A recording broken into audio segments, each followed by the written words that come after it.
sommes, nous sommes nombreux autour de la table. Parfois, on se retrouve à 40, hein, mais ça marche quand même. Ah oui, je confirme que ça fonctionne assez bien. On se challenge beaucoup. Et non, c'est très stimulant. Je trouve que c'est stimulant, c'est inspirant pour les équipes. Ça, je peux en témoigner en tant que laboratoire. Nos équipes qui sont engagées dans les groupes d'analyse, de start-up, d'expérimentation, etc. C'est vraiment aussi une autre façon de penser, une autre approche de l'innovation. Ça développe nos équipes, je crois aussi. Oui, oui. Dans leur façon de penser. Absolument. Il y a une vertu transformationnelle, à la fois pour les établissements de soins et pour les industriels de santé. Et puis, je pense pour les startups, ça leur donne un débouché fantastique. Donc, on a vraiment, je pense qu'on fait ce qu'il faut, honnêtement. Je pense qu'on peut que dire qu'on commence à avoir de belles succès stories. On a de belles succès stories. Avec certaines startups qu'on va voir aujourd'hui. Voilà. Donc, on va commencer un petit tour de table, si tu veux bien, on va commencer avec Fatine El-Jebari. Donc, Fatine est innovation et partnership architecte chez GE Healthcare. Bonjour Fatine. Bonjour Fatine. Bonjour Amandine. Alors, je n'ai pas pu être présente à la dernière minute, mais je suis connectée. Bon, bah, formidable. Donc, on est avec toi. Et donc, la question, c'est que fait GE Healthcare, que cherche GE Healthcare dans Coalition Next 2023 ? Alors, nous avons eu la chance, et on en est très fiers, de pouvoir intégrer la coalition courant année 2022. Pour nous, c'était, la coalition représente pour nous un écosystème structuré qui rassemble à la fois des hôpitaux publics, privés, des industriels du monde de la pharma et encore des startups. Et ça nous permet en fait de mieux comprendre cet écosystème, ces problématiques, à la fois des problématiques liées à l'innovation technologique, mais aussi des problématiques liées à l'innovation organisationnelle comme le parcours de soins ou l'expérience patient. Pour nous aussi, en fait, chez GE, on croit que l'innovation passe forcément par la collaboration. Il n'y a pas d'innovation sans collaboration et on ne peut pas en fait mener l'innovation sans la co-construction avec l'ensemble des acteurs du système. Et Coalition Next le fait très bien. On peut co-construire avec l'ensemble des acteurs du système, avec les briques qu'on n'a pas chez GE, parce qu'on n'a pas toutes les briques. On arrive à retrouver des briques à la fois dans les startups, chez d'autres industriels, et surtout, on a un terrain d'expérimentation qui sont les hôpitaux publics et privés. Grâce à la coalition, on peut aussi voir quel est l'apport de GE sur certains sujets, quelle est la valeur de GE sur certains sujets, et notamment les sujets liés à la data.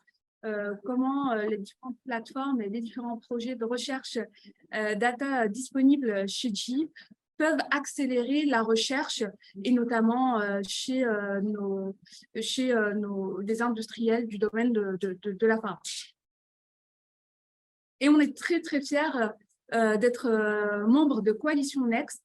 Ça a été une volonté de toutes les équipes, à la fois la direction générale, à la fois les équipes plus opérationnelles, de faire partie de la coalition, parce que ça nous permet de nous rapprocher de l'écosystème français et aussi d'avoir accès aux startups françaises qu'on ne connaissait pas assez chez GE et qu'on connaît de plus en plus mieux grâce à la coalition. Donc, merci beaucoup. Oh, formidable, je rappelle, merci beaucoup pour ce témoignage. Je rappelle, Mathilde, si tu me permets, que GE Healthcare a une de ses plus grandes usines mondiales dans les Yvelines, à Buc, et donc fait partie des industriels qui intéressent terriblement la France, hein, puisque vous construisez à peu près toutes les gammes d'imagerie que GE commercialise sur le territoire français. Donc, c'est une grande fierté aussi. Et donc, c'est très bien de voir GE membre de coalition. Donc, merci infiniment, Fatine. Et on attend avec impatience les projets en 2023. Je passe ensuite à Imen Smiley. Imen, bonjour. Vous êtes Technology Transfer Officer aux HCL, aux Hospices Civils de Lyon. Vous faites partie de de cette direction innovation des Hospices civils de Lyon, dirigée par Armel Dion. Vous êtes, je crois, le seul CHU avec une direction innovation. Oui, nous avons cette chance à Lyon d'être les précurseurs d'une direction de l'innovation, effectivement. Donc, j'excuse tout d'abord Madame Dion qui n'a pas pu être aujourd'hui là. Elle a d'autres engagements et elle s'excuse de ne pas participer avec nous au lancement de cet appel à projet pour 2023. Donc, je retiens un peu de ce que vient de dire Amandine, challenge et stimulation, et de ce que vient de dire Fatine, c'est d'ouvrir les hôpitaux pour de l'expérimentation. Donc, c'est dans ce sens que les Hospices civils de Lyon sont engagés dans ce projet Coalition Next pour 2023, car nous croyons fermement et fortement que le partage des connaissances, des expertises et des moyens aussi, parce qu'il faut en parler, hein, on a un peu la peur de parler des moyens qui sont mis à disposition pour la stimulation, pour faire émerger de beaux projets, avec les autres partenaires pour améliorer les soins. Et c'est très crucial pour nous pour améliorer les systèmes de soins. Donc, en rejoignant ce collectif, nous avons l'opportunité de mieux comprendre les besoins et les demandes du marché de la santé numérique et de découvrir les dernières innovations en matière de technologie de santé. Donc, comme vous l'avez bien dit, Pascal, donc les Hospices civils de Lyon ont donné un élan et une priorité à l'innovation en créant, voilà, il y a environ 2 ans, une direction de l'innovation. Donc, c'est dans ce cadre, et c'est tout naturellement, que nous ouvrons l'hôpital pour l'expérimentation à travers une plateforme. Donc, c'est un tiers-lieu santé numérique qu'on appelle Platine, avec S à la fin, au niveau des hospices. Et le rôle, c'est de catalyser les expertises, donc de stimuler les expertises entre les professionnels de santé, donc les cliniciens, le numérique, mais aussi les laboratoires de recherche. Donc, c'est un beau moyen pour faire circuler la connaissance, les expériences et pour faire du transfert. Donc, son objectif est d'améliorer le parcours de soins au bénéfice de patients et des soignants. Donc, à travers cette plateforme, nous sommes prêts pour accueillir des projets innovants en santé numérique. Donc, c'est tout naturellement que Coalition Next se positionne comme partenaire idéal pour nous dans ce projet. Donc, nous sommes très enthousiastes et fiers aussi de rejoindre cette coalition et de voir les résultats de ce projet que nous espérons réussi. Et cela profitera à tous les patients et à tout l'écosystème. Voilà. Merci beaucoup. Je pense qu'on ne pouvait pas mieux encourager les startups à répondre. C'est fantastique. Je crois que vous avez bien résumé le rôle fondamental des hôpitaux dans la coalition Next. Et je crois qu'on est vraiment dans notre jargon industriel du win-win, hein, c'est-à-dire que ça va être gagnant pour vous, parce que ça met tout de suite à disposition un écosystème très vaste, et pour nous aussi et les startups aussi, parce que le plus difficile, c'est un terrain d'expérimentation qui est prêt dans les starting blocks, et là on sent que vous êtes dans les starting blocks, donc c'est vraiment très inspirant. Merci beaucoup. Et merci pour la mise à disposition de cette plateforme. On a hâte de voir comment ça marche. Eh bien, nous aussi. Je suis très curieuse de la plateforme, ça nous intéresse beaucoup. Oui. Alors, on va accueillir un labo, si tu veux. Oui. Maintenant, c'est Émilie. Ah oui, on a Sabine. Bonjour Sabine. Bonjour Sabine. Bonjour Amandine, bonjour Pascal et à tous. Elle est plus directrice de la communication et des affaires publiques. Tu l'as été, mais maintenant tu es directrice de la oncologie chez Lilly France. Ok.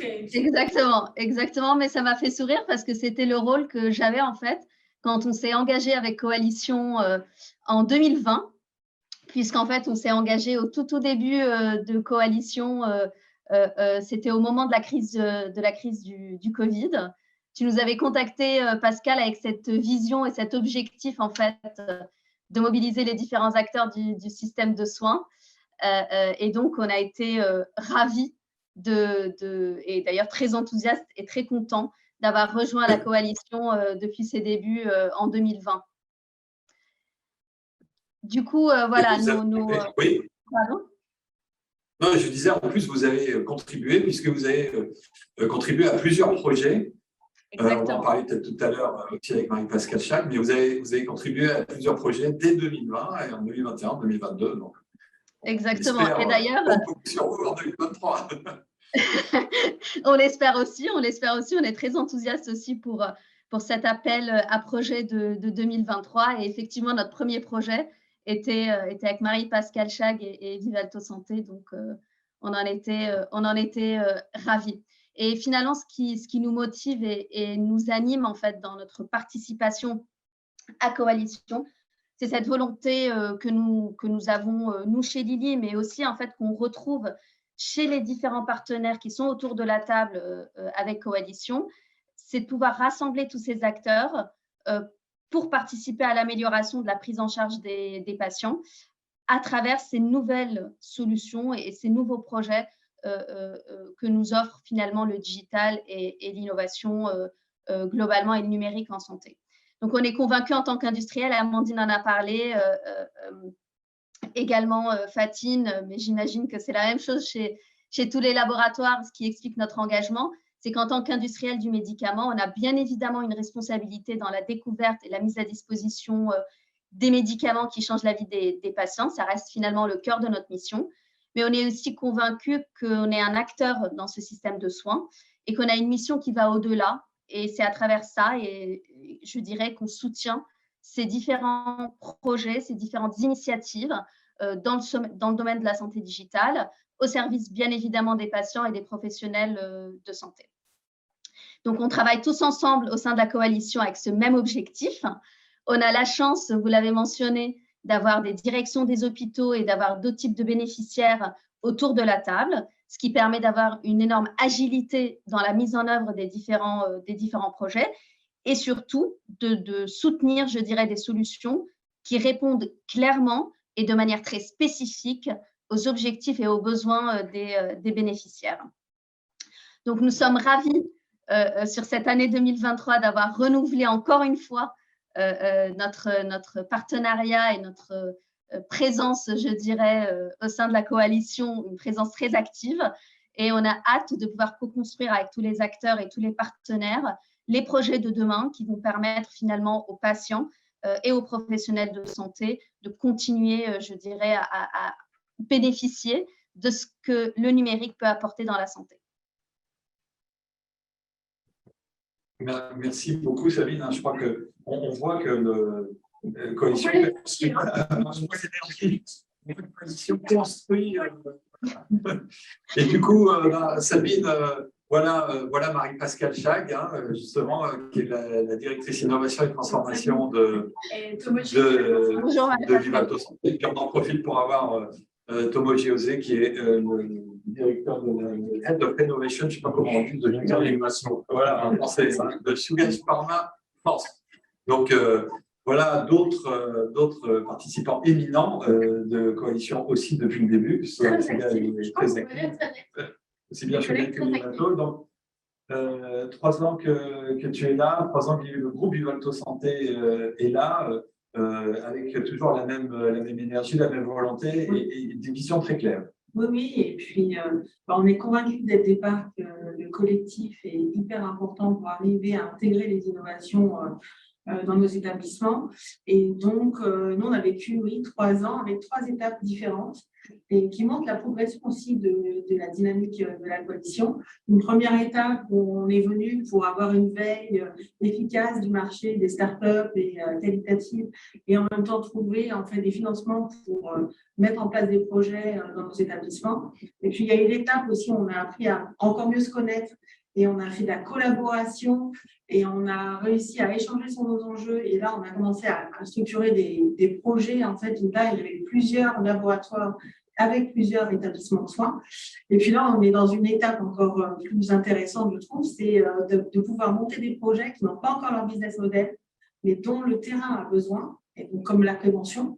Et donc, on se lance dans des projets, voilà, où on dit il y a un risque, on ne sait pas où on va aller, mais en tout cas, on a assez confiance en nous pour y aller ensemble. Oui. Le président de la République a annoncé que les politiques publiques allaient se tourner vers la prévention. Voilà. Et donc, la coalition permet. Voilà. C'est important. J'imagine le groupe Vivalto Santé aussi. Alors. Voilà. Et puis, on a. Ce qui est important aussi de dire, c'est qu'il y a aussi un état d'esprit qui correspond vraiment au Vivalto Santé, puisqu'on est engagé dans une démarche entreprise à mission au service d'une raison d'être. Et puis, comme vous l'avez dit en introduction, on a défini ensemble une raison d'être, mais qui est complètement cohérente avec la nôtre. Donc, on a commencé il y a 3 ans, on n'est pas prêt de s'arrêter, et donc on va encore être là cette année, et on a hâte de voir la promotion 2023. Absolument. Donc, Coalition Next 2023, collectif à mission. Ouais. On va appeler ça comme ça. Voilà. Formidable. Merci Marie-Pascale. Donc, plein de beaux projets, on en parlera, on va en parler dedans tout à l'heure. Tomoji, Shugai, pareil, Shugai Pharma est là depuis le début. Oui, Shugai est là depuis le début, avant même que j'arrive. C'est un repris le flambeau. C'est ça. Donc, Shugai Pharma fait partie des membres fondateurs et on est dans l'aventure depuis maintenant près de 3 ans. Comme quoi ça marche, on reste parce qu'il y a des résultats, c'est du concret, c'est une énergie qui est très positive, beaucoup de passion. Mais c'est surtout, je pense, la force de ce collectif, c'est sa diversité. On a des acteurs qui sont du public, on a vu les établissements de soins, du privé, et dans le privé, c'est intéressant parce qu'on n'a pas que de la molécule, on n'a pas que des acteurs de l'industrie pharmaceutique, mais également du dispositif médical. Et on sait à quel point aujourd'hui les rapprochements sont forts avec le numérique entre les deux mondes. Des acteurs mutualistes, des associations de patients. Donc, au fond, on a tout le monde autour de la table, et c'est souvent ce qui manque. Et tout le monde, en fait, tous ces acteurs qui sont représentatifs du parcours de soins. Et c'est ce qui nous intéresse beaucoup chez Shugai, c'est la notion de parcours. Le parcours de soins est complexe, de la ville à l'hôpital, pour un citoyen, un usager, un patient. C'est pas toujours très simple de s'y retrouver. Donc, ce qui, à mon avis, est assez fort au travers de la coalition, et ce depuis 3 ans, c'est d'avoir réussi à réunir tout le monde autour de la table avec un objectif commun. Un objectif commun qui est d'apporter des solutions innovantes. Et preuve en est, il y en a beaucoup, des startups qui aujourd'hui ont des idées, des solutions innovantes à apporter au plus proche des usagers et des besoins des usagers. Et je dis des usagers volontairement parce que ce n'est pas forcément uniquement les patients, c'est aussi les professionnels de santé au sens large, ce n'est pas forcément les médecins, c'est aussi les infirmières et parfois des acteurs associatifs également. Donc pour toutes ces raisons, on est là depuis 3 ans, on continue et on est ravis d'ouvrir ce nouvel appel à projet en 2023. Je terminerai sur, on a un collectif, mais je pense qu'on l'a vu, de gens qui sont passionnés, déterminés, avec des actions très concrètes dont on a déjà commencé à parler là depuis quelques minutes et je pense qu'on peut continuer un petit peu à en parler aussi de concret. Voilà. On est très très concret. Alors c'est vraiment un grand plaisir. Merci Marie-Pascale, merci Tomoji. C'est vraiment un grand plaisir. Comme tu l'as dit Tomoji, on accueille des associations de patients et en l'occurrence une qui est des patients partenaires. Alors, la personne de Caroline Grimaud-Péchère, bonjour. Bonjour. Et vraiment très, très, très heureuse de vous avoir parmi nous. Alors, vous êtes avec nous depuis quelques temps, voilà, mais déjà, votre énergie a tranché. Vous arrivez avec beaucoup d'idées, beaucoup d'enthousiasme. Donc, expliquez-nous un peu qu'est-ce que vous avez envie de réaliser avec nous. De faire partie de ce collectif, c'est une grande fierté et je suis vraiment très contente que mon énergie ait pu être décelée déjà. Moi, je suis patiente, aidante et patiente partenaire auprès de l'Union francophone des patients partenaires. Et si l'UFPP a décidé de s'engager auprès du collectif, c'est parce qu'il nous paraissait important de porter la voix des patients dans tout ce qui est recherche de solutions pour améliorer leur quotidien. Et je dis patients, mais aussi les aidants, puisque c'est important de les inclure. Aujourd'hui, on voit que ces patients, ils sont de plus en plus acteurs de leur parcours de soins, acteurs de leur santé, un peu comme moi, qui plus est dans le domaine de la santé numérique. Je pense notamment à des démarches qui ont été portées par le gouvernement, comme l'espace santé numérique ou mon dossier numérique partagé. Et pour nous, à l'UFPP, c'est important de faire remonter les besoins de ces patients et de ces aidants dans tout ce qui est recherche et expérimentation de santé de solutions innovantes. C'est important parce qu'aujourd'hui, il y a 24 millions de patients atteints d'une maladie chronique, il y a près de 10 millions d'aidants, et si Coalition Next peut les aider à mieux vivre leur parcours de vie, il est normal que l'UFPP puisse y contribuer. C'est ultra motivant. C'est ultra motivant et je pense que ça peut faire un lien un peu avec la conclusion de tout ce qu'on vient d'entendre, parce que vous représentez vraiment, je crois, la raison d'être de la Coalition Next. La raison d'être de la coalition Next, on l'a vu, hein, c'est vraiment d'améliorer la qualité de vie. Alors, c'est très ambitieux, hein, c'est hyper ambitieux, mais on est ambitieux. C'est ça, tout le monde est très ambitieux ici. Donc, améliorer la qualité de vie, c'est vraiment ce qui nous passionne. Je crois que vous avez entendu et j'espère que ça vous motive aussi beaucoup d'énergie et de détermination de la part de tous les acteurs de la coalition Next. Moi, je retiens quand même toujours quelque chose qui est un peu mon obsession. On peut améliorer le parcours de soins, on peut améliorer grâce à des solutions digitales. On va vraiment avoir besoin que les autorités et nos ministères s'intéressent à la question du business model de ces digital solutions. Comment on finance ces digital solutions? Et ça, c'est vraiment l'étape de demain, mais c'est l'étape d'aujourd'hui. Et moi, je crois que c'est le grand sujet qu'on peut poser là sur la table pour pouvoir justement servir toute cette passion, cette ambition. Il va falloir savoir qu'est-ce qu'on devienne ces digital solutions. Donc, c'est très intéressant. Et vous avez un peu là-dedans. On vous attend. Vous êtes attendu. Merci beaucoup. Merci. Donc, c'est le tour de Nicolas Bonnet, qui est le chef de projet de Coalition Next chez Digital Pharma Lab. Bonjour Nicolas. Bonjour Pascal.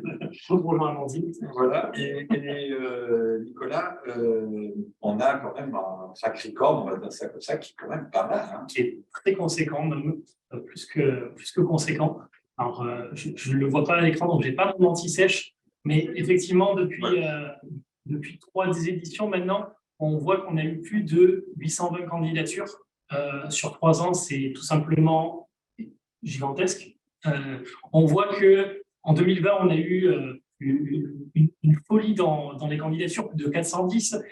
Puis, au fur et à mesure, la commission a progressé, les projets ont maturé, les projets sont devenus de plus en plus avancés avec des contraintes et des recherches qui étaient vraiment aussi bien dans les dossiers que dans les attentes très fortes, ce qui voit que les dossiers étaient un petit peu moins nombreux, mais plus qualitatifs. On a des projets qui ont mené, on va le voir tout à l'heure, des projets très concrets aux hôpitaux, avec des industriels, avec également des structures différentes comme des institutions.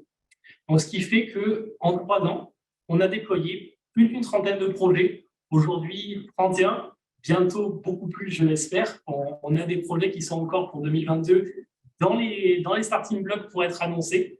Ça représente plus de 70 établissements, 22 000 patients. C'est du jamais vu. Enfin, comme ça, déployer de la e-santé sur le terrain, entraîner des usages, entraîner des expériences auprès des professionnels, des patients, c'est inédit. On est le plus grand Living Lab décentralisé de France et même d'Europe, je pense. Et on a des projets qui sont en télésurveillance, en parcours patient, de la formation aussi, de la donnée de santé. On a 3 exemples différents qui vont intervenir juste après. C'est juste extraordinaire. Et j'ai des très bons espoirs pour 2023. Je pense qu'on sera sur une très, très belle fournée. En tout cas, je l'espère.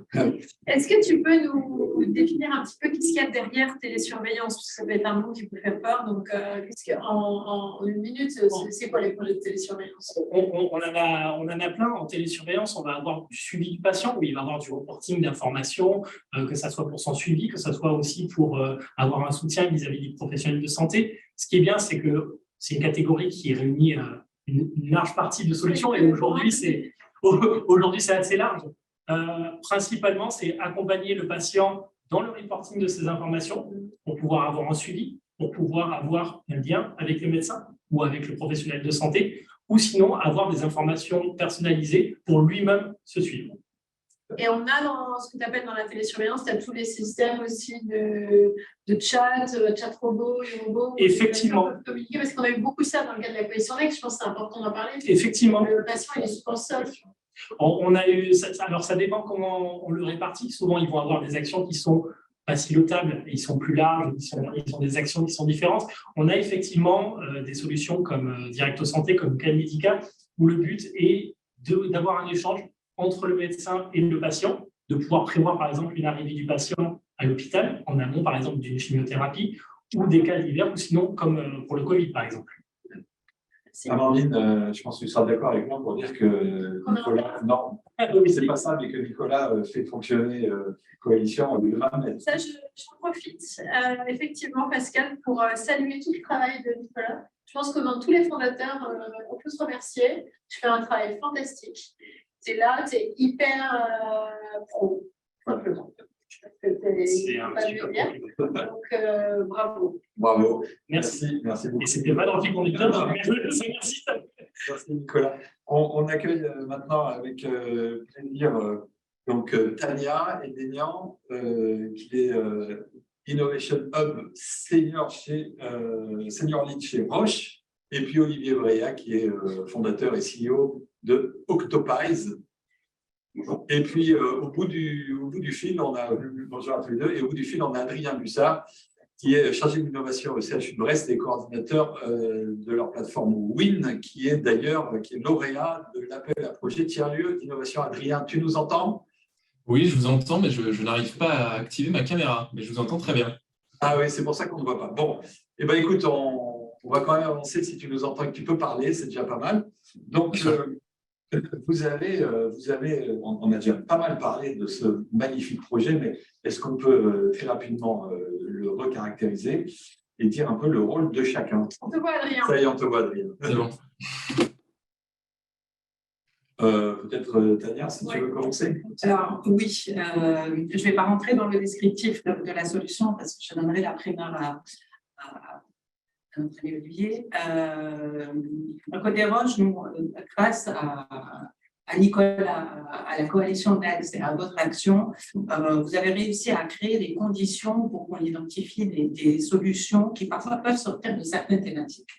Et l'année dernière, en dehors des thématiques qui étaient posées, on a pu repérer une solution qui était très prometteuse, qui a trait à la data et vu le fort engagement de Roche dans le domaine de la donnée, dans le partage de la donnée, naturellement, on est à l'affût de ce type de solution. Or là, on n'est plus dans le cadre de la promesse. On a réussi à incarner cette promesse-là grâce au partenariat qu'on a mis en place avec le CHU de Brest et avec Octopies pour expérimenter une solution d'anonymisation qui va permettre de favoriser ce partage de la donnée. Et juste en un mot, le bénéfice pour Roche, l'intérêt pour Roche, qui, comme tu l'as dit, est très impliqué dans les données de santé. Alors, un bénéfice majeur, déjà, on est passé de l'intention à la mise en œuvre. Ça, on ne le dit pas assez, mais je pense que c'est important de le souligner. On n'est plus dans l'intention, on n'est plus dans l'incarnation, on a expérimenté, on a testé, on a des résultats concluants positifs. Donc, la solution, elle est probante. C'est ça. En tant que bénéfice direct pour un laboratoire comme Roche, c'est une solution comme celle d'Octopies est un générateur de confiance. Oui. Et cette confiance-là se traduit pour nous par une capacité d'appréhender et de vérifier la qualité d'une base de données qu'on est souvent amené soit à acquérir, soit y avoir accès, en gagnant du temps, en gagnant des ressources, et donc en vérifiant aussi la qualité de la base en amont de quelconque investissement ou de quelconque partenariat. Donc, on a un bénéfice très direct qui est efficient et qui finalement aussi peut permettre aussi d'être extrapolé auprès des acteurs de l'écosystème aussi, parce que c'est, j'imagine, les mêmes atouts. Très bien. Bravo, merci beaucoup. Olivier, Octopies Startup nantaise, voilà, qui non seulement travaille avec Roche et le CHU, mais travaille avec, y compris, d'autres acteurs de l'écosystème de santé. Tu veux peut-être nous en parler? Alors oui, en effet, déjà merci de votre accueil, merci à la coalition Next. Je renforcerai ton message sur Nicolas qui, je pense, au passage, pourra demander une augmentation. Je pourrais me remercier.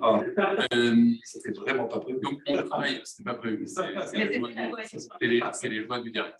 Donc on travaille en effet sur ce sujet qui nous est cher, un sujet de la confidentialité. On travaille dans le secteur de la santé, c'est probablement là que la confidentialité atteint son paroxysme. On travaille aussi en dehors de ce secteur, puisqu'il y a la santé, mais il y a aussi tous les autres secteurs, et c'est vraiment un sujet. Et en fait, je trouvais très intéressant tout à l'heure l'intervention et le fait de faire participer des groupes de patients. Nous, notre conviction et notre différenciation de notre technologie, c'est qu'on considère que le partage de données, il ne peut et il ne doit se faire que dans le plus strict respect de la confidentialité des patients, parce que si le partage est vertueux, il ne peut l'être de façon pérenne que si on s'inscrit dans une démarche de transparence et de confidentialité. Donc, nous, notre technologie, elle est singulière dans le sens où on génère des données qui sont des données de synthèse, des données qui sont des données de synthèse singulières, comme tu disais, parce qu'elles sont anonymes et qu'on est capable de le prouver. Donc, notre technologie, elle permet de prouver cette confidentialité sur des critères qui sont les critères qui ont été définis par l'ensemble des CNIL européennes pour définir ce que c'est qu'une donnée anonyme. Et donc, voilà, on réussit à mettre au profit de tous des données dans le respect de chacun. Alors, donner confiance, c'est absolument clé, c'est ce que tu disais, Tania, et voilà, Octopice donne confiance. Adrien, le CHU de Brest a mis à disposition ce jeu de données au départ. Ouais. Qu'est-ce que vous recherchez à travers ce partenariat? Ce partenariat, finalement, ça répond à un besoin terrain concret. Aujourd'hui, le CHU de Brest, comme tout autre établissement de santé, on a accès à beaucoup de données. Il y a beaucoup de données qui sont générées, mais avec les règles imposées par la CNIL, à juste titre, ces données sont difficilement partageables. En tout cas, ça va mobiliser un nombre d'acteurs très conséquent côté CHU, et finalement, pour un résultat, des fois, qui est pas satisfaisant, parce qu'on aura passé énormément de temps pour valoriser un petit jeu de données. Donc, finalement, Octopice, ça permettait un peu de contourner ce verrou, de simplifier nos démarches et du coup, d'aller plus vite dans le partage de données pour la recherche, pour l'innovation, en impliquant finalement le moins de personnes possible dans la boucle. Donc, on vérifie toujours, bien sûr, la conformité, ça c'est clair, même avec la solution d'Octopice, mais nous, ça va nous permettre de multiplier tout simplement les projets d'innovation et de recherche en lien avec les données de santé. Donc, c'est pour ça que le CHU de Brest s'est mobilisé sur ce projet.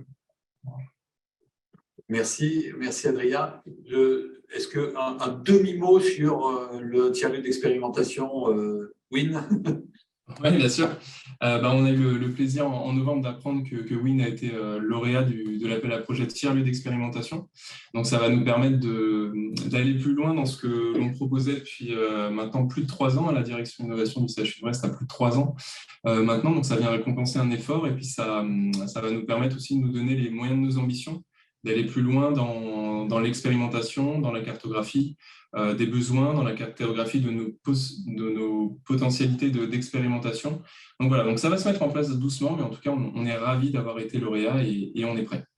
Bien sûr, et nous, on est ravis que non seulement vous soyez lauréat du tiers d'expérimentation, mais vous continuez à faire partie de Coalition Next toujours à fond, donc on est vraiment heureux et satisfait. Merci beaucoup, Adrien. Merci Olivier. Merci à vous. Et on vous attend sur Coalition Next 2023. Hein.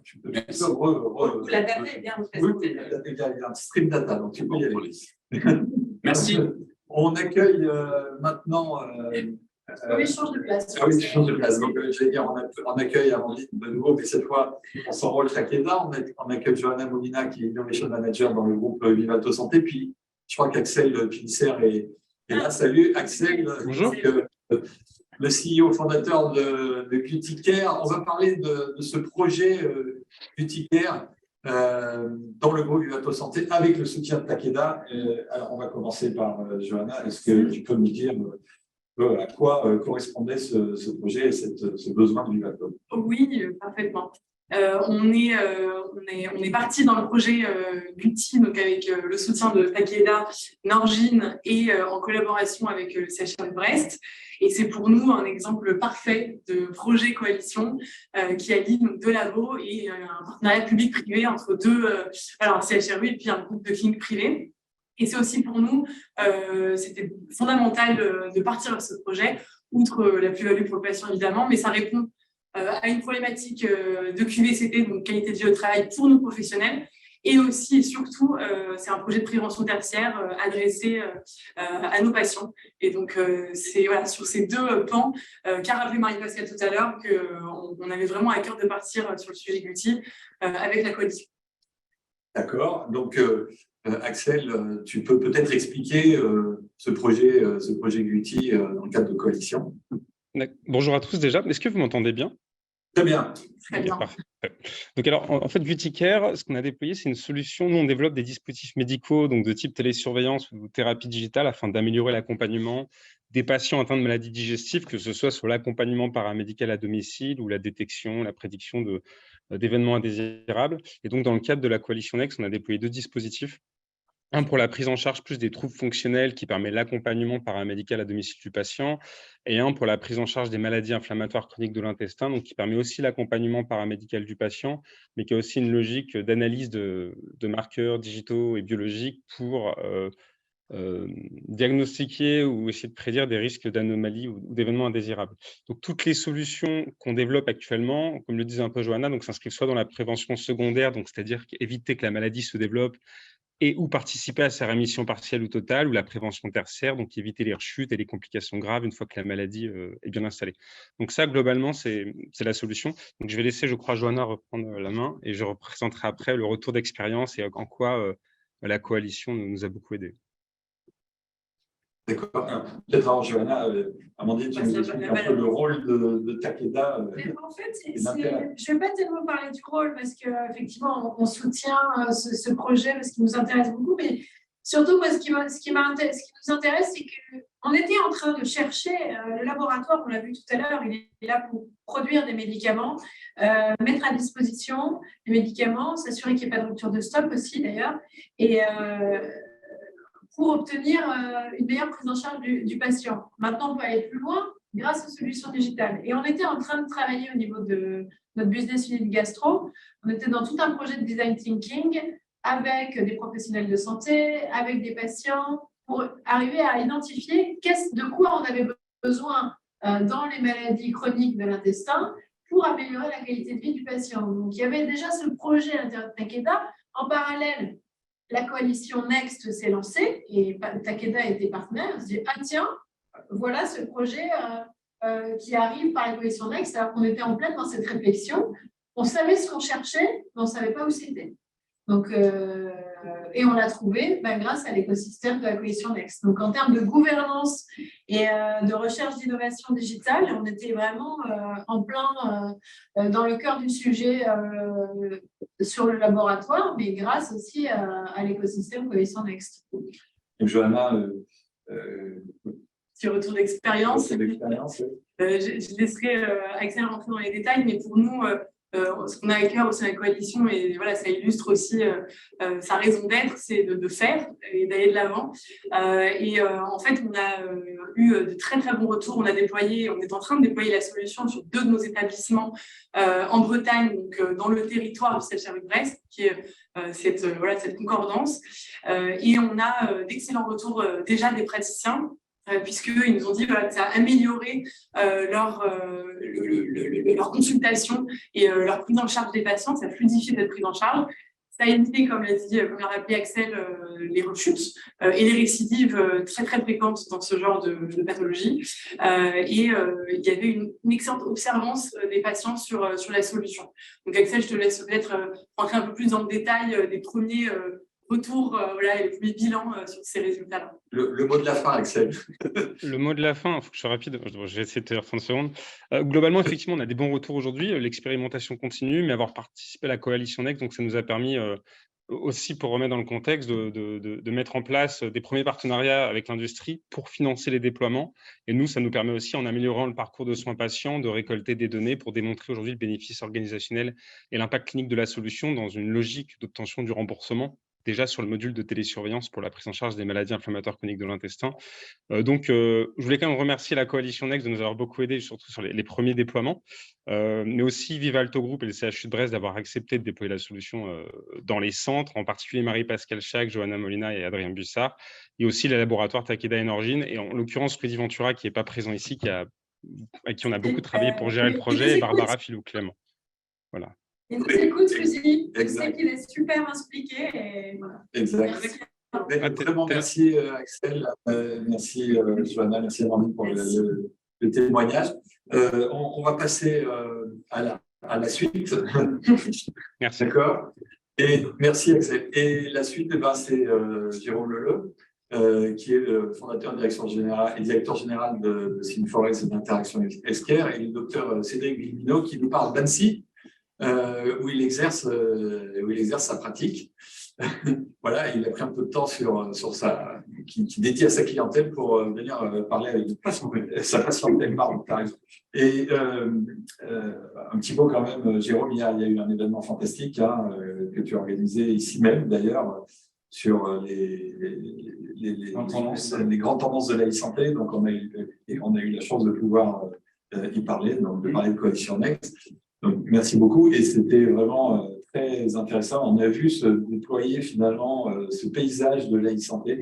Donc, on est très fiers d'y participer et on est très fiers de faire. Moi, ce que je retiens, c'est que finalement, Coalition Next, on fait des choses. Et d'ailleurs, on fait tellement de choses que Sim4Health a été lauréat de Coalition Next avec ce produit Arsim. Avec Arsim. Oui, peut-être pour rebondir par rapport à ce que tu viens de dire sur l'importance aussi de montrer en fait les collaborations publiques-privées. C'était vraiment un des symboles hier et ça a été eh bien, valorisé avec Coalition Next. Donc pour Arsim, donc avec Sim4Health, on a souhaité en fait eh bien, développer en fait une plateforme depuis maintenant presque 3-4 ans. Sur la formation en fait des points de santé, donc en formation initiale mais aussi en formation continue. Je pense que le docteur Léo va en parler mieux que moi. Et en fait, je veux être assez concret et assez direct, c'est qu'en fait cette plateforme de formation, donc nous Sim4Health, on forme par la simulation numérique, c'est qu'on recrée virtuellement des situations cliniques qui vont permettre, par exemple au docteur Vimino, d'avoir un patient virtuel et donc de pouvoir simuler ce que pourrait être en fait une prise en charge d'un patient ayant des maladies rares. Et on sait très bien que la prévalence elle est quasiment identique à celle du diabète. Donc avoir un patient qui a une maladie rare n'est pas si rare.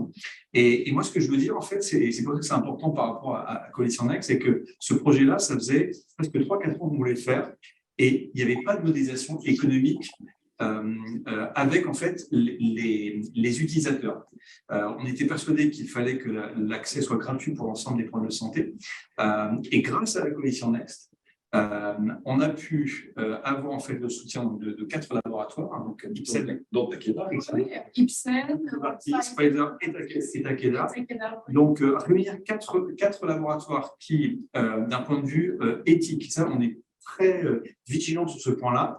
Le financement de la plateforme permet d'avoir créé donc les simulateurs et l'accès gratuit aux pôles de santé, mais il y a eu un cadre qui a été notamment porté et demandé par les laboratoires de ne pas intervenir sur le contenu. Et ce contenu, en fait, il est donc une sorte de firewall entre chaque. Et on a notamment eu une collaboration avec l'Institut Imagi, qui est également partenaire de Coalition Next. Et donc, on a fait ce projet donc, avec deux magnifiques simulateurs et qui ont été faits notamment avec l'équipe de Dr Paternoster donc de l'Institut Imagi et de la PHP, donc pour pouvoir en fait le mettre à disposition. Et on l'a mis donc en octobre dernier, on a annoncé et on l'a présenté auprès de 1200 médecins dans le cadre des JNMG où le docteur Vimino était intervenu pour la conférence de presse. Alors absolument, docteur Vimino, vous êtes, c'est ce que j'aime beaucoup chez vous, hein, vous êtes un fervent défenseur de la santé numérique ou du numérique en santé. Est-ce que vous pouvez nous expliquer un petit peu pourquoi et après nous donner peut-être un petit parfum sur justement Arsim, pourquoi ce genre de projet vous intéresse? Oui, merci Jérôme, merci Pascal, merci Coalition Next aussi, bien entendu, de me permettre de faire un retour d'expérience de terrain en définitive, où on a la concrétisation d'un projet d'e-santé dans notre exercice de la médecine générale en définitive, parce que c'est très flou cette e-santé pour la médecine générale jusqu'à présent. Il faut qu'on puisse se l'approprier en définitive. Et aujourd'hui, il faut passer à l'usage et donner une finalité vertueuse à ce qu'on peut entendre dans le terme d'e-santé. Concrètement, sur cette plateforme Arsim, j'ai eu la chance d'être testeur et puis aujourd'hui, je suis utilisateur, bien entendu.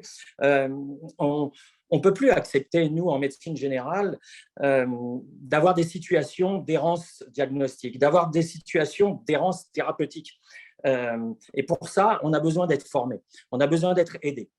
Alors, face à la rapidité de l'évolution des connaissances médicales, Je rappelle quand même qu'il y a une quarantaine d'années, on pouvait imaginer faire notre formation médicale pour une carrière complète, 35 ans de connaissances médicales.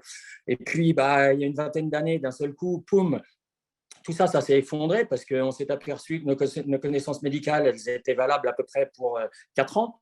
Et puis aujourd'hui, ça va être valable pour combien de temps? 4 mois, 4 jours. Il va falloir accepter une certaine culture du doute. J'ai été très sensibilisé par Jérôme quand il m'a apporté ce projet effectivement sur la culture du doute, parce que ça montre que nous avons besoin, en tout cas, de nous remettre devant un miroir, devant nous-mêmes et devant nos connaissances qui ne sont pas acquises pour une carrière complète. Il faut à ce moment-là accepter, parce que c'est une acceptation, il faut accepter de devenir des médecins augmentés. Alors, à l'instar de l'aéronautique ou de l'aérospatiale, désolé de prendre cette image, mais qui s'impose via la simulation, des critères de sécurité, des critères de qualité, des critères de performance, des critères d'efficience, au final, au service de l'humain, eh bien, la médecine a besoin de changer d'air, a besoin de changer de paradigme. Nous aussi, en définitive, on est les premiers impliqués au service de l'humain. On est bien entendu impliqués au service de sa santé.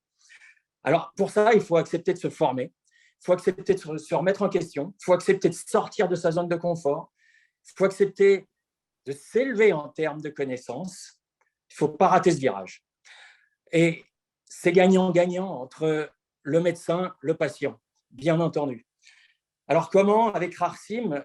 Sincèrement, voilà, je l'ai testé, je suis utilisateur aujourd'hui, c'est bluffant. C'est bluffant, comment? Parce que ça nous permet de nous former, 1, à notre rythme, 2, individuellement, de ne pas avoir peur et de craindre éventuellement de mettre face à un collectif. On avait nos EPU jusqu'à présent de formation où on se taisait, on n'osait pas poser de questions, pour ne pas paraître un petit peu plus bête que l'autre, etc. Et là, d'un seul coup, individuellement, à notre rythme, on va pouvoir avancer dans cette formation sur les maladies rares, bien entendu, de façon complètement immersive par la simulation. Et ça, c'est juste une découverte, c'est génial, c'est ludique, c'est stimulant. Sincèrement, il faut juste l'essayer une fois pour se rendre compte que les formations sur les slides, c'est fini, c'est terminé. On n'est pas encore dans le métaverse, mais on y arrive. Bientôt, ça sera le jumeau. Ce sera le jumeau numérique de notre patient face à nous. Docteur Belmino, je crois que vous avez votre place à la table Coalition Next et je pense que toutes les startups qui nous écoutent et qui veulent postuler, voilà, donc vous écoutez très attentivement. Vous êtes le prototype du médecin de demain, je crois. Il va utiliser la santé numérique à fond pour le bien des patients. Je confirme. Merci. Oui, merci beaucoup. Tu veux rajouter quelque chose? Je voulais remercier. C'est très inspirant. Quand on dit les Français ne sont pas très digitaux, je ne crois pas à ça. Ouais. Donc, 80% des Français veulent le développement de la bien sûr. Moi, je voudrais juste conclure là-dessus. On a vu des startups dans la data, dans le diagnostic, parce que la formation des médecins, c'est le diagnostic, et le dépistage, notamment dans les maladies rares. Donc, ce que vous faites avec Rarsim en équipe, c'est fondamental pour maximiser les chances des patients de succès. Parce que nous, avec nos médicaments dans l'industrie pharmaceutique, si le patient il arrive trop tard dans la prise en charge, on le met en perte de chance.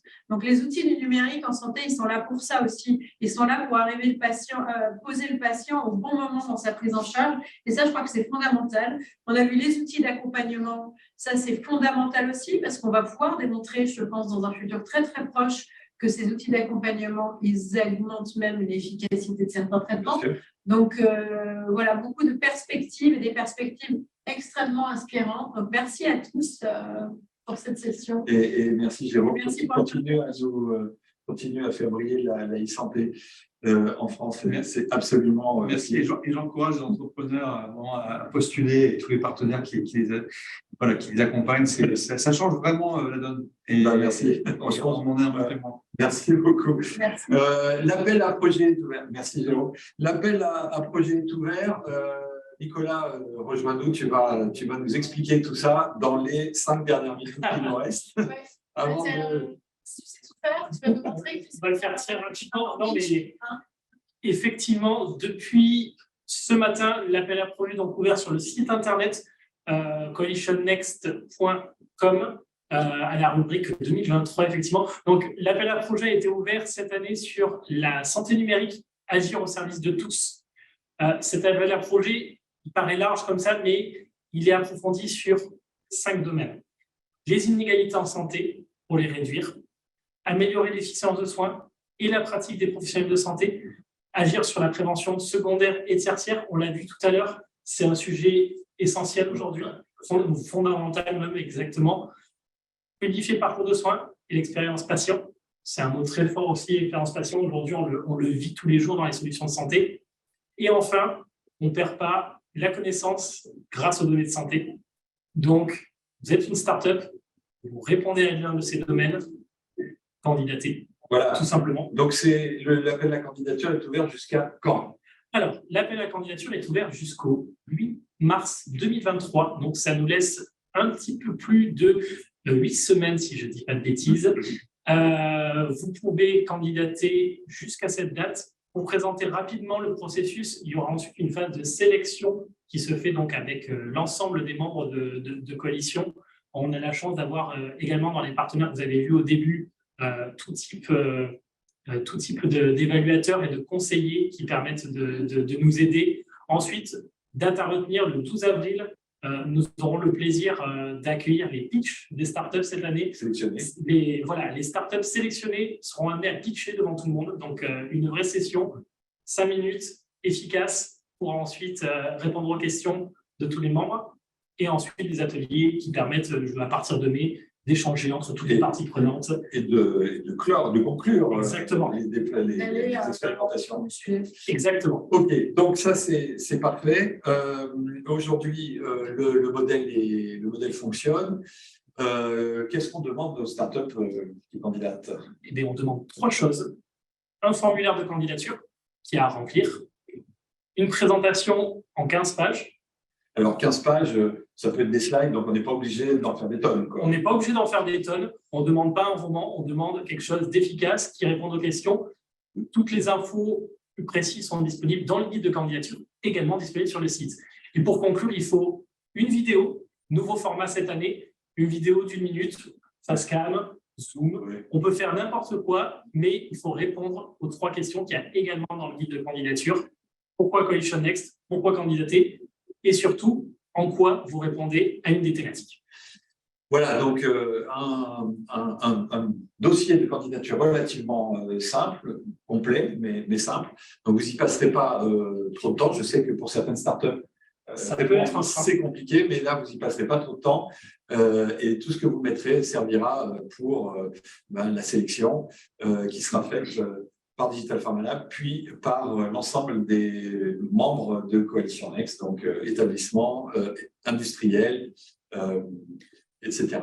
Donc, ce qu'on attend, c'est de pouvoir faire une mise en œuvre rapide et robuste, c'est-à-dire il ne faut pas que ce soit quelque chose qui, évidemment, mette à mal les patients ou les professionnels de santé, bien entendu, que vous ayez l'esprit ouvert dans cette démarche de coopération entre différentes parties prenantes et que vous puissiez naviguer avec ça et que, bien entendu, vous apportiez une réelle plus-value en santé. Donc, on est clair.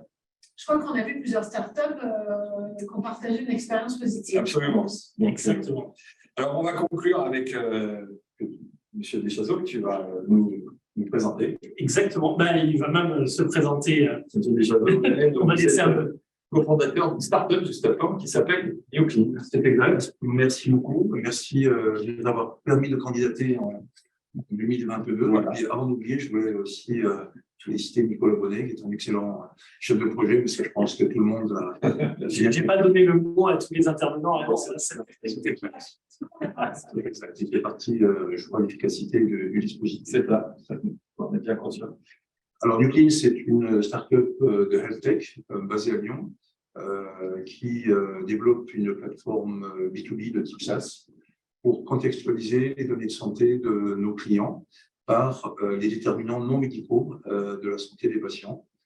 à savoir le contexte social, l'environnement physique et les comportements individuels, dont les recherches qui ont été conduites essentiellement en milieu anglo-saxon sur les 10 dernières années ont montré qu'ils comptaient, ces déterminants non médicaux, environ 2/3 d'une santé lorsqu'on essaie de la quantifier sur une vie. L'autre tiers étant notre patrimoine génétique et biologique et les traitements médicaux, bien évidemment, que nous recevons.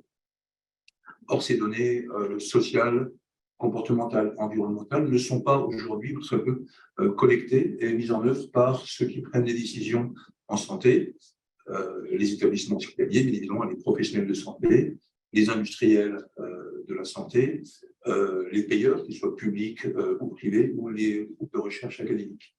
Et donc, ce que fait la plateforme que nous développons est de réunir l'ensemble de ces données. Nous prenons les données de santé de nos clients, nous collectons les déterminants de santé non médicaux des patients, nous analysons les corrélations, nous mettons en œuvre, si besoin, lorsque les données sont massives, l'intelligence artificielle, et nous restituons à nos clients, sous la forme d'un dashboard, un certain nombre de nouveaux indicateurs digitaux de type score de risque, cluster de données révélant de nouvelles dimensions d'intérêt. Et en termes de cas d'usage, nous nous sommes focalisés aujourd'hui sur l'amélioration de la performance des parcours de santé et des parcours de recherche clinique. Écoutez, merci. Donc, nul doute qu'on va bientôt sûrement annoncer des choses entre Newclean et des industriels et des établissements. C'est pas en cours, donc on ne peut pas encore tout dévoiler, mais vous avez donc participé l'année dernière, vous êtes passé à travers les sélections, vous avez été repéré, alors qu'au départ, on pourrait penser que ce n'est pas si simple que ça d'être repéré avec ce que vous proposez, mais finalement, ça a une énorme pertinence à la fois pour les établissements et pour les industriels. Et donc, du coup, vous avez été repéré, vous allez pouvoir déployer, on espère, cette solution en 2023.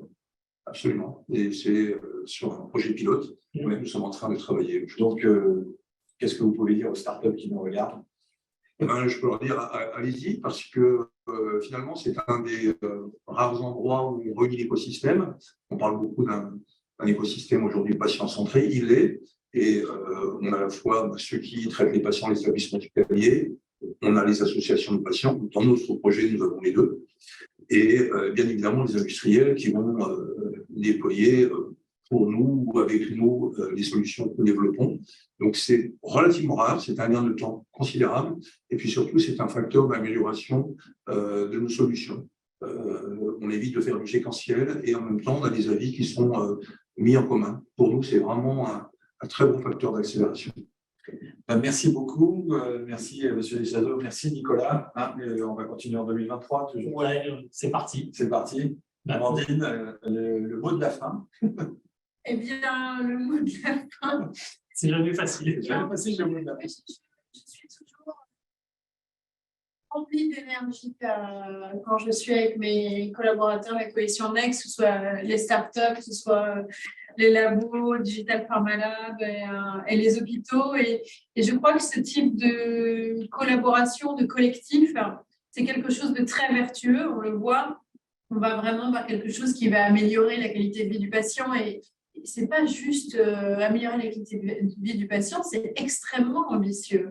Surtout dans un écosystème où, ben voilà, je ne sais pas si vous avez déjà accompagné quelqu'un qui a un cancer, quand on commence à rentrer dans ce système terrible, c'est hyper difficile. Et c'est vrai que tout ce qu'on peut mettre à disposition, imaginer pour améliorer la qualité de vie de ces patients, et ben que ce soit du diagnostic, du dépistage, de la donnée, parce que j'imagine qu'on va pouvoir faire des corrélations avec le lieu de vie. C'est exactement ce que nous faisons. Oui, je pense que quand je vous ai écouté, je me suis dit, mais sur le lieu de vie, ça va quand même permettre, on sait que le président veut s'investir sur la prévention. Pour moi, la prévention, j'imagine que vous allez pouvoir démontrer qu'elle n'est pas la même en fonction du lieu d'habitation. Donc, on va pouvoir des choses plus ciblées. Non classique. Donc voilà, ce sera le mot de la fin. Je pense que plus on va devenir de plus en plus spécifique, et plus on est spécifique grâce à la donnée, plus on va pouvoir améliorer la qualité de vie de nos patients. Donc, beaucoup de passion, beaucoup d'émotions aussi, parce que quand on parle de ça, ça nous prend vraiment. Donc, nous, on est vraiment ravis de voir toutes ces startups et on attend vos candidatures. Je vais répondre très rapidement à 2-3 questions. Fabrice Paquin demande quels sont les critères de sélection en termes de maturité des solutions proposées. On en a parlé vite fait. Vous trouverez tout dans le guide de candidature. En particulier, il faut que ce soit effectivement robuste, suffisamment robuste pour le format plug and play. Exactement, pour que ça puisse fonctionner. Est-ce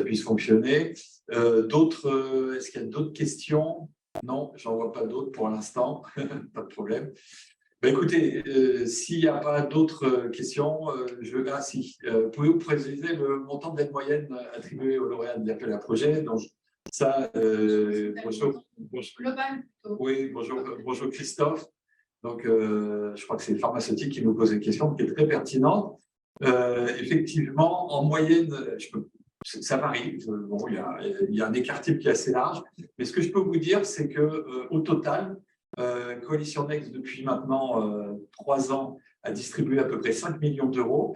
Et en fait, il y a eu également pas mal d'argent qui a été distribué à côté. C'est-à-dire qu'il y a des laboratoires ou des industriels qui ont repéré des startups qui les intéressaient en dehors dans le cadre de Coalition et qui ont dealé avec en dehors du cadre de Coalition. Même chose pour des établissements de soins. Donc, en fait, c'est une formidable vitrine pour les startups. Et donc, en fait, je pense qu'on a largement dépassé les 7 ou 8 millions qui ont été mis de façon plus large. Et d'autre part, les startups ont pu lever de l'argent. Donc, on a remarqué qu'il y avait également à peu près une 50aine de millions qui avaient été mis dans des levées de fonds. Ça rassure les investisseurs. Ça rassure, absolument. Voilà, il ne peut pas mieux dire. Il est important aujourd'hui de proposer des solutions en collaboration avec des patients, les aidants, absolument, c'est ce qu'on a dit tout à l'heure avec Caroline Pécher. Absolument, et c'est pour ça qu'on a des patients, des associations de patients, on en a au moins 2 aujourd'hui, et il y en a d'autres qui vont nous rejoindre, en particulier l'association Étincelle qui est avec nous déjà depuis le début. À noter, Pascal, peut-être que dans les candidatures, c'est vraiment un point d'attention de la part des évaluateurs d'avoir une solution qui a été co-travaillée, co-construite avec une association de patients qui peut être co-porteuse du projet aussi. Ce n'est pas interdit, c'est même encouragé. On en a eu beaucoup. On en a eu et souvent c'est un motif, mais justement de maturité parmi d'autres. Est-ce qu'on peut proposer plusieurs projets par entreprise? Tout à fait.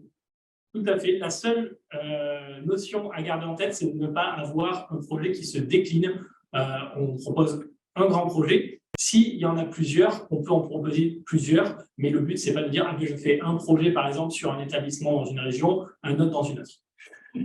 Est-ce que les PME peuvent candidater? Quel niveau de maturation du projet? Alors, c'est vrai qu'on aide plutôt les startups. On a aidé quelques PME si vraiment le projet répond très bien et a besoin d'un climat. Ce n'est pas du tout contraire à l'innovation. Donc oui, bien entendu. Y a-t-il un budget minimum pour le projet? Non. Proposer et puis on verra si votre projet est sélectionné, on verra ce qu'on peut faire. Donc, en fait, il n'y a pas d'argent très défini. Vraiment, ça dépend du besoin. Ça dépend du besoin, ça dépend de… Combien coûte la preuve de concept? Voilà. C'est surtout ça, en fait. De ce que peuvent, de la volonté des établissements et des industriels. Est-ce qu'il est possible de participer avec un partenaire privé externe à la coalition? Bien entendu. Un acteur français avec une filiale en Belgique? Bien entendu. Allez-y. Ne vous arrêtez pas ce genre de choses. Une société start-up récemment créée, moins de 3 mois, peut-être postuler? Alors, oui, dans la mesure où votre projet a quand même une certaine solidité. C'est important, mais je vais vous dire, en 2020, on a soutenu une start-up qui s'appelle MyCharlotte, qui avait 3 mois d'existence et qui est aujourd'hui une start-up qui fonctionne très bien dans l'univers de l'oncologie. Une start-up, voilà, même en étant patient, même en étant très patient, oui, bien sûr, vous pouvez postuler. Il faut cependant avoir soit le statut, c'est parfait, soit le statut d'entreprise, donc une société, une fondation ou une association. L'idée est de pouvoir, dans le cas de financement, pouvoir avoir cet argent tout simplement. C'est le but.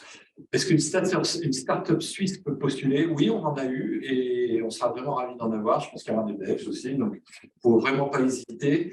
Est-ce que les dépenses est-ce que toutes les dépenses sont finançables? Alors, c'est une bonne question. C'est déjà répondu dans le guide de candidature. Voilà. Tout peut être finançable, mais il faut garder en tête que… c'est que ça se déploie. Exactement, c'est que ça se déploie et tout peut être finançable. projet. Voilà, on finance un projet. On dessine un projet, on finance un projet. C'est vraiment l'égalité du projet, de la preuve de concept. C'est pas juste, on va faire une. C'est pas une levée de fonds, c'est pas un business angel. Donc c'est important de bien rester focalisé sur la notion de projet qui va apporter à la start-up sa croissance et sa crédibilité aussi. Exactement. Et tu l'as bien dit, on finance un projet et le but, c'est pas de financer, par exemple, des frais divers d'une start-up ou d'une entreprise. Merci à tous pour vos questions. Merci à vous et merci Amandine. Merci Nicolas.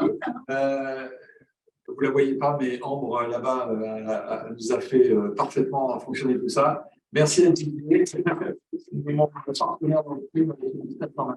Merci à tous. Merci de nous avoir suivis et répondez. Il y a vraiment des belles choses à faire tous ensemble. À très bientôt. Merci, au revoir.